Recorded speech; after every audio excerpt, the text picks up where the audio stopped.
Pernikahan dini atau pernikahan di usia muda masih menjadi salah satu isu sosial yang signifikan di Indonesia. Meskipun pemerintah telah menetapkan usia minimum untuk menikah, 19 tahun bagi laki-laki dan perempuan, realitas di lapangan menunjukkan bahwa banyak anak-anak, terutama perempuan, yang menikah sebelum mencapai usia tersebut. Fenomena ini seringkali dipicu oleh faktor budaya, ekonomi, pendidikan, dan kurangnya kesadaran akan dampak jangka panjang. Namun di balik praktik ini, tersimpan dampak negatif yang sering kali diabaikan. Anak-anak yang menikah dini kehilangan kesempatan untuk melanjutkan pendidikan dan mengejar cita-cita. Mereka juga dihadapkan pada risiko kesehatan, seperti komplikasi kehamilan dan persalinan yang lebih tinggi, karena tubuh mereka belum sepenuhnya matang. Secara psikologis, pernikahan dini dapat menyebabkan tekanan mental, karena mereka belum siap menjalankan peran sebagai pasangan hidup dan orang tua. Namun tantangan terbesar adalah mengubah pola pikir masyarakat. Kesadaran bahwa anak-anak memiliki hak untuk tumbuh, belajar, dan meraih masa depan yang lebih baik menjadi kunci untuk mengakhiri siklus pernikahan dini. Dalam masyarakat yang semakin modern, penting untuk melihat anak-anak sebagai individu yang harus diberdayakan, bukan dibatasi oleh norma atau tekanan sosial. Pernikahan dini telah menjadi masalah sosial yang signifikan di banyak negara di seluruh dunia. Pernikahan pada usia yang terlalu muda memiliki dampak negatif yang serius terhadap kesejahteraan fisik, mental, dan emosional para individu yang terlibat. Anak-anak yang menikah pada usia dini seringkali terpinggirkan dari pendidikan dan kesempatan pengembangan diri lainnya, sehingga memperburuk siklus kemiskinan dan ketidaksetaraan gender.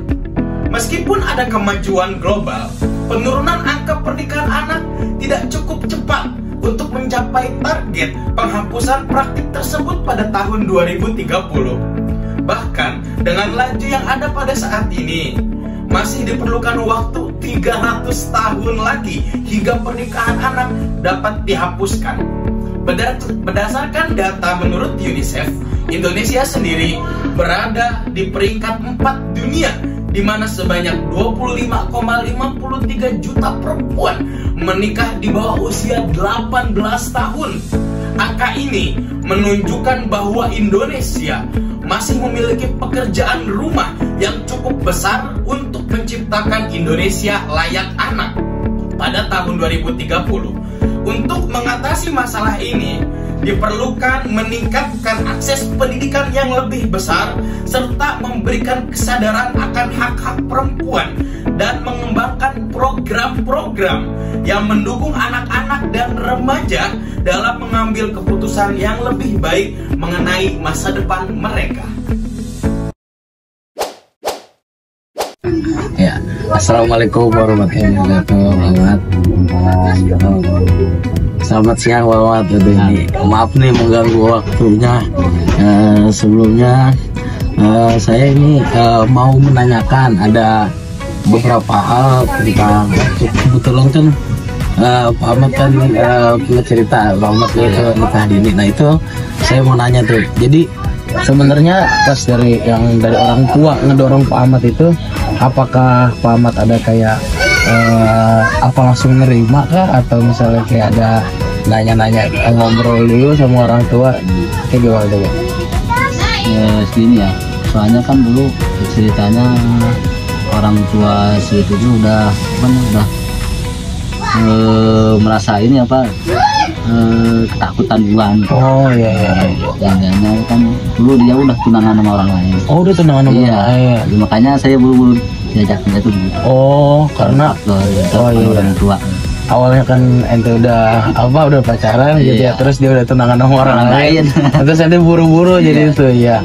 Tapi dari Pak Ahmadnya sendiri tuh emang nerima, atau kayak misalnya dalam pernikahan dini ini Pak Ahmad emang Pak Ahmadnya setuju juga, ataukah emang awalnya itu rada ragu-ragu gitu Pak? Bisa langsung terima aja. Oh, langsung terima intinya. Oh iya. Pas Bapak pernikahan dini itu di umur 16 tahun itu, hal yang paling Bapak persiapan itu dalam membina rumah tangga itu apa Pak? Dalam membina rumah tangga dari segi kitanya ya. Ya dari bapaknya, apa yang bapak siapkan gitu? Siapkan sih mental kita yang Mental aja ya. harus lebih kuat, ngejaga sabaran kita juga harus. Iya pasti ya. Selalu ini. Berarti mental lah Pak yang Mental. disiapin ya, karena kan sekarang udah ujian. kebawa orang gitu ya, atau juga belum pakai ujian dari Iya. istri gimana gitu nanti Pak. Oke. Batu-batu. Kan tadi bapak bilang itu kan alasannya itu kan karena baru lulus pondok, terus bapak ketemu cewek karena dia udah ada yang ngelamar, jadi bapak langsung duluan gitu bro. Tapi selain itu mungkin ada alasan utamanya atau karena untuk apa kan, untuk menghindari zina kan, untuk apa gitu ya. Ya, intinya untuk menghindari yang tidak diinginkan. Oh iya. Makanya saya cepat-cepat ambil tindakan. Oh, ambil tindakan. Iya. Karena takut daripada melakukan dosa gitu Iya, ya. takutnya fitnah orang lain. Oh, iya. Kalau kita nggak melakukan itu kan beda lagi kalau pandangan sifat orang yang itu. Oke baik. Assalamualaikum warahmatullahi wabarakatuh. Selamat pagi Bu Lilis. Terima kasih atas kesempatannya telah meluangkan waktunya untuk menjadi narasumber pada pembicaraan topik pada pagi hari ini yang bertema tentang pernikahan. Ya. Sebelumnya apa kabar Ibu? Alhamdulillah. Untuk pendidikan biar anaknya itu nggak asal tiba-tiba keluar SMA langsung nikah. Terus juga bagaimana nih untuk si perempuannya ini untuk menjaga kesehatan reproduksinya? Ya. Jadi pemerintah itu sudah memiliki program BRUS, bimbingan remaja usia sekolah. Nah itu memang dilaksanakan ke setiap sekolah, tentunya bekerja sama dengan lintas sektoral, salah satunya dengan pihak puskesmas dalam rangka penyampaian materi reproduksi laki-laki dan perempuan. Itu kemudian dengan lintas sektoralnya apalagi polsek minimal. Jadi jangan sampai ketika ada anak remaja melakukan hubungan intim di luar sekolah atau mungkin di dalam sekolah itu tenang-tenang aja, nggak apa-apa digerebek sama lintas sektoral yang namanya polsek. Kita kan bekerja sama. Di mana-mana ada anak sekolah kumpul, tolong diubarkan Pak. Baik. Tuh. Yang ketiga adalah dengan pihak KUA. Ya, untuk apa kalau KUA? Ya kita kasih tahu, Bang, Neng, memang sudah ada tuh undang-undangnya. 19 tahun boleh nikah, ya kan? Cuma pikir kalau 19 tahun emang kalian udah pada siap, udah mampu ngasih umpan, ngasih makan, kayaknya belum. Coba deh, makanya dikasih nih BRUS nih, biar kalian memahami bagaimana beratnya seorang wanita yang hamil, laki-laki yang bisa menjaga wanita lagi hamilnya. Kan kadang-kadang wanita hamil mah judes. Iya. Siap nggak dijudesin sama istri yang lagi hamil? Berarti kan harus ada kesiapan moral. Itu nanti juga yang berbicara dari puskesmas. Dianggap pergaulan itu sebebas-bebasnya, seluas-luasnya. Dan kalau anak sekarang itu kalau nggak pegang-pegang kayaknya belum afdol ya. Melakukan sesuatu yang kata kita pokoknya tenang, kita kan bakal nikah. Nah janji-janji itu yang akhirnya dipegang oleh masing-masing tuh cowok sama cewek.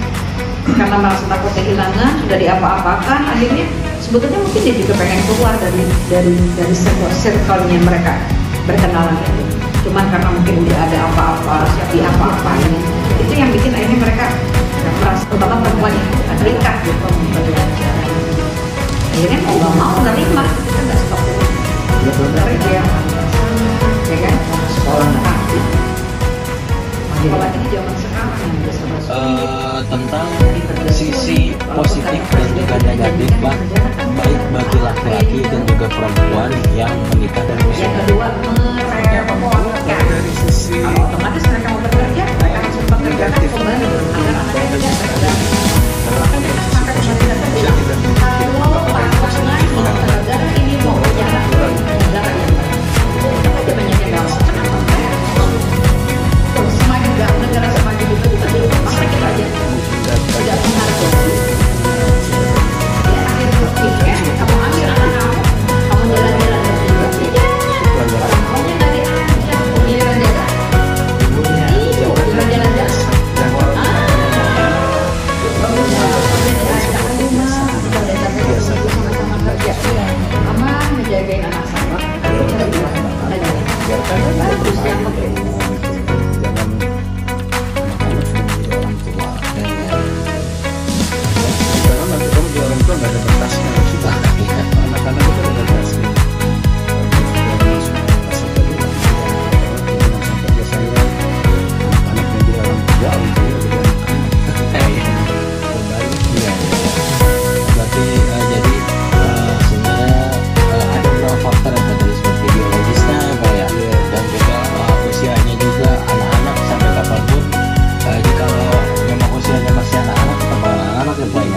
sudah menikah ya Pak.